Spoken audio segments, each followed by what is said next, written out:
Hello everyone. তো সকাল এখন 6:30 বাজছে। রুহি, রিয়ান স্কুল যাবে, তাদের টিফিনও প্যাক করে দিয়েছি। দুজনে এখন রেডি হচ্ছে। বাইরের ওয়েদারটা দেখুন, পুরো মেঘ কালো হয়ে আছে। গুরগাঁওয়ে এত বৃষ্টি হচ্ছে এই কদিন ধরে।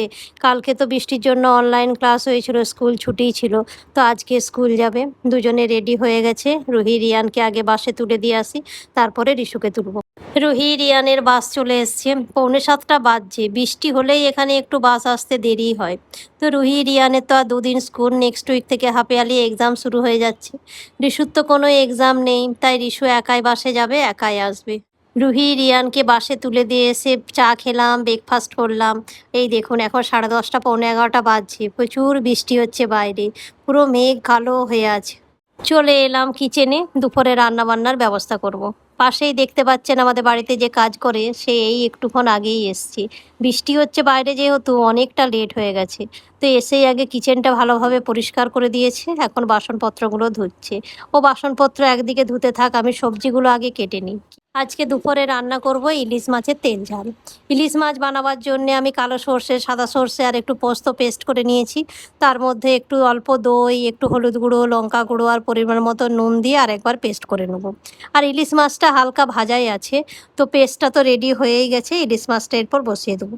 আমাদের বাড়িতে 24 ঘন্টার জন্য একটা মেয়ে থাকতো, সে তো আপনারা আগে দেখেইছেন।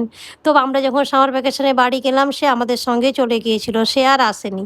তো ঠিকার লোকই আমাদের বাড়িতে এতদিন কাজ করতো। তাই ওয়েস্ট বেঙ্গল থেকে আজকে একজন এসছে, 24 ঘন্টা থাকবে আমাদের বাড়িতেই। আর রিমির শ্বশুর মানে সেজ কাকু ছাড়তে এসছে, ও তো একা এত দূর আসতে পারবে না।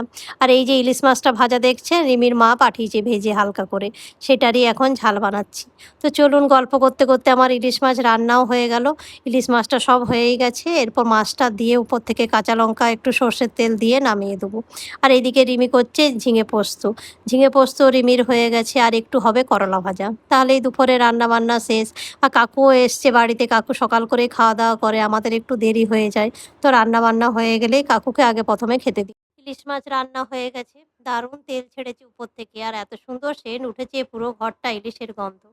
কাকু একা একা খেতে চাইছিলই না, বাচ্চাগুলো স্কুল থেকে এলে সবাই একসঙ্গে খাবো। কিন্তু বাচ্চাগুলো তো 3টে বেজে যাবে আস্তে আস্তে, তাই কাকুকে দিয়ে দিলাম, প্রায় 2টো বাজতে যাচ্ছে। রিয়ান স্কুল থেকে চলে এসছে, স্নান টান করে লাঞ্চ করতেও বসে গেছে। তো চলুন, ভিডিওটা এই পর্যন্ত। ভিডিওটা ভালো লাগলে লাইক করবেন, শেয়ার করবেন আর অবশ্যই কমেন্ট করবেন।